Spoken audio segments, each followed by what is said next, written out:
Baik, para pemirsa, kita masih berada di Edukasi Natuna Podcast bersama Ketua IGI Natuna, yaitu Pak Paujan Masri. Kita lanjut, tadi kita membicarakan tentang guru penggerak. Nah, jadi guru penggerak ini memang suatu ide dari atau program dari kementerian. Nah, ini mungkin karena selama ini berbagai macam cara pelatihan-pelatihan termasuk K13, udah berbagai macam jurus, sehingga kementerian masih tambah lagi satu jurus lagi, yaitu masalah guru penggerak. Ini apakah selama ini guru nggak bergerak gitu ya? Nah, silakan Pak Ketua, gimana apanya nih istilahnya endingnya nanti di dalam program IGI? Baik, IGI sendiri itu punya punya sebuah slogan, jadi sharing and growing together. Jadi kalau kita lihat slogan IGI sharing and growing together itu sangat sejalan dengan program guru penggerak tadi. Jadi kalau guru penggerak itu kata-katanya saja penggerak, jadi dia menggerakkan. Apa yang digerakkannya ya digerakkan peserta didiknya, digerakkan rekan kerjanya, digerakkan satuan pendidikannya, dia nanti yang menggerakkan itu. Nah, sedangkan untuk menggerakkan itu ya perlu sharing, nggak mungkin dia bergerak sendiri. Perlu sharing, perlu berkolaborasi, perlu bekerja sama dengan baik dengan segala macam pihak, berbagai pihak, supaya dia bisa menjadi seorang guru penggerak. Sedangkan semangat dari IGI sharing and growing together, jadi berbagi bersama, maju bersama dan bertumbuh bersama. Jadi tidak ada lagi yang namanya cari sendiri, bikin sendiri, kemudian ikut pelatihan sendiri, lomba sendiri, menang sendiri, juara sendiri. Itu tidak seperti itu. Jadi maunya kita itu juara bersama. Kita juara bersama maunya. Jadi seperti itulah semboyan dari semangat IGI tersebut. Nah, itu sangat erat kaitannya dengan semangat dari guru-guru penggerak tadi.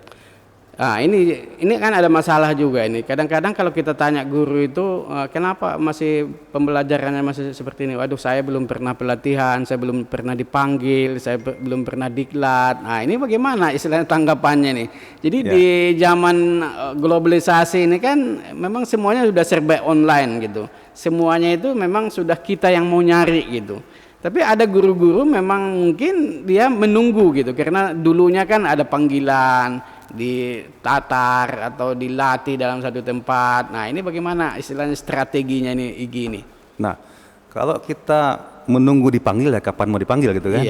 Belum tentu bisa dipanggil. Kadang-kadang pelatihan itu juga kuota terbatas, peserta terbatas, terkadang hanya terpusat di beberapa pulau, terpusat di beberapa daerah. Kadang-kadang kita di Natuna karena jauh kayaknya tuh, dekat-dekat aja lah gitu kan. Nah, jadi IGI mencoba untuk memberikan pilihan, tapi IGI tidak pernah memaksakan. IGI mencoba memberikan pilihan. Apa pelatihan-pelatihan yang tren di Indonesia saat ini, IGI berusaha untuk membuatnya di Kabupaten Natuna. Contohnya Canva for Education. Canva for Education hari ini itu baru digaungkan oleh IGI Pusat. Bekerja sama dengan beberapa trainer-trainernya Canva.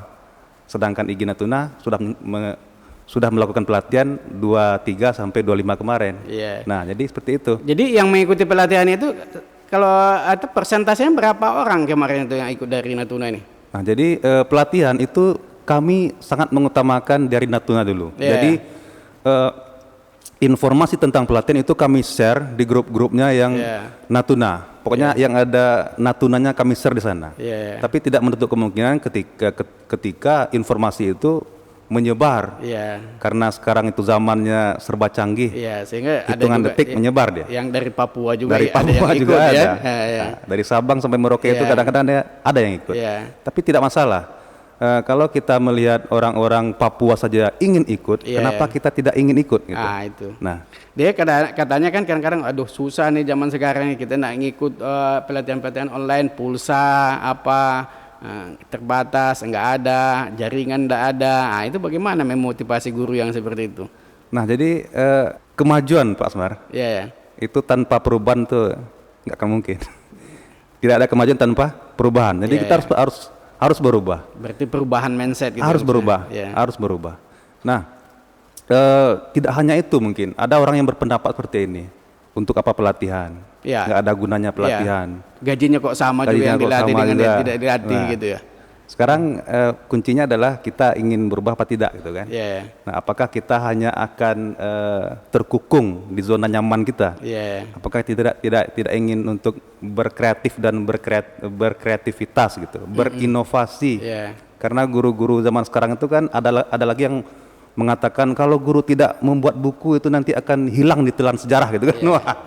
Jadi kita mencoba pelan-pelan seperti yang dilakukan oleh teman-teman IGI di pulau-pulau itu. Mereka cukup menggunakan satu device. Nah, kemudian mereka membentuk kelompok-kelompok kecil. Membentuk kelompok kecil, mari berbagi bersama. Tapi itu memang tidak mudah, Pak Asmar. Tidak sedikit yang tidak mau, tidak sedikit yang pesimis, tidak sedikit yang mencibir. Nah, ini tantangannya luar biasa. Tapi kita pelan-pelan. Tapi sebenarnya kan kalau memang guru-guru itu mau, di sekolah-sekolah kita kan sudah ada wifi gratis ya, termasuk di pulau. Macam di SMA itu hampir semua SMA sudah ada. Jadi sebenarnya kita pun ingin bergabung di wifi gratis itu. Mungkin di sekolah dia tidak ada atau di rumah dia nggak ada, mungkin pindah ke tempat yang memang bisa dijangkau oleh jaringan gitu. Iya. Bahkan kami mengadakan semacam survei kecil-kecilan. Kita akan mengadakan hari apa, pukul berapa. Iya, sesuai kondisi tempat. Sesuai dengan listriknya mati jam berapa, hidupnya jam berapa gitu. Nah, jadi ini kan sangat menarik. Jadi dari sini nanti kalau memang guru penggerak ini sudah mulai kita gerakkan lah gitu, sudah mulai bergerak, ya tentu nanti akan tujuan daripada Kemdikbud itu akan tercapai, yaitu merdeka belajar. Nah, sedangkan merdeka belajar ini apa selama ini memang kita belum merdeka belajar? Nah, ini gimana pula nih Pak Masri ini? Nah, jadi ketika pertama kali Mas Menteri itu mengemukakan konsep merdeka belajar itu, Mas Menteri itu sempat mengatakan tentang tujuannya. Jadi merdeka belajar itu maksudnya adalah memerdekakan unit-unit pendidikan tadi. Memerdekakan seperti apa? Memerdekakan supaya mereka itu bisa melakukan inovasi, bisa melakukan perubahan. Jadi tujuan akhirnya itu adalah untuk membangun yang namanya budaya learning itu, learning culture. Nah, bahasanya Mas Menteri seperti itu. Inovasi learning culture. Nah, seperti itu. Dikaitkan lagi nanti dengan literasi itu. Literasi. Nah, jadi ketika Merdeka Belajar itu diluncurkan, program pertamanya kan itu mengganti UN dengan AN. Kemudian penyederhanaan RPP. Kurikulum ya. Nah, itu kan program-program di awal jilid satunya lah, jilid satu dari Merdeka Belajar. Merdeka Belajar. Kemudian untuk istilahnya mengevaluasi nih dari IGI sendiri istilahnya, nanti kan kita lakukan umpamanya pelatihan-pelatihan. Nah, bagaimana pula IGI istilahnya, bagaimana ingin tahu gitu, mengevaluasi sejauh mana perubahan-perubahan guru kita itu untuk menerapkan Merdeka Belajar itu. Nah, untuk menerapkan itu kita punya media sosial. Jadi kita punya media sosial. Semua yang pernah ikut kegiatan IGI, jika membuat karya, kemudian mencobanya di ruang-ruang kelas, itu kita mengarahkan untuk didokumentasikan, kemudian pasang hashtagnya biar kita semua bisa lihat. Kemudian tetap ikut. Nah, ini kan ada lagi nih program Merdeka Belajar Jilid 5 yang baru di launching 2020 itu, Guru Penggerak. Penggerak Jadi sayangnya Guru Penggerak itu belum masuk ke itu, Kepri ataupun Natuna. Jadi angkatannya masih belum. Kita menunggu itu sebenarnya. Menunggu itu nanti kita coba dorong mereka untuk ikut kegiatan itu. Coba 9 bulan berpartisipasi dalam kegiatan itu. Nah, kita sebenarnya ingin mendorong itu sebenarnya, ingin mendorong itu. Ya, memang guru penggerak ini nanti apabila ada di wilayah itu sekolah penggerak kan sejalan. Memang kita untuk Natuna belum ada sekolah penggerak, yang ada itu baru di Batam, itu pun kalau nggak salah baru 4 ya. Tapi namun demikian ya nanti kan memang kita tetap juga mempersiapkan untuk itu. Kemudian kita melihat lagi dari proses pembelajaran ya, kemandirian tadi ya, merdeka belajar itu. Kadang-kadang kan guru mengajarkan, oh ini temanya, ini tujuannya, sehingga siswa kadang-kadang kan bertanya. Jadi kadang-kadang ada juga, maaf cakap, oh, ini kan udah ibu jelaskan. Ngapa kamu lagi nanya-nanya itu? Apa kamu nggak dengar gitu? Ini mungkin salah satu yang mencetuskan adanya merdeka belajar itu. Jadi siswa itu kadang-kadang kan mau bertanya tapi dengan takut gitu. Ini bagaimana ini? Nah sebenarnya pencerahannya itu. Kalau sikap seperti itu ya saya sendiri sebagai guru sebenarnya kurang tepat. Kurang tepat untuk tadi kan sudah, kok nanya lagi, nanya terus gitu kan. Yang namanya juga anak-anak pasti nanya gitu kan. Nah jadi dalam kemandirian itu memang ada di mana anak-anak itu harus bisa mencari informasi sendiri, kemudian bisa memilah sendiri.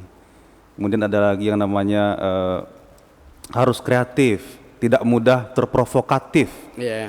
Tidak asal ambil berita kemudian sebar lagi. Nah itu kan ada bentuk kemandirian juga. Jadi tidak ngasal lah.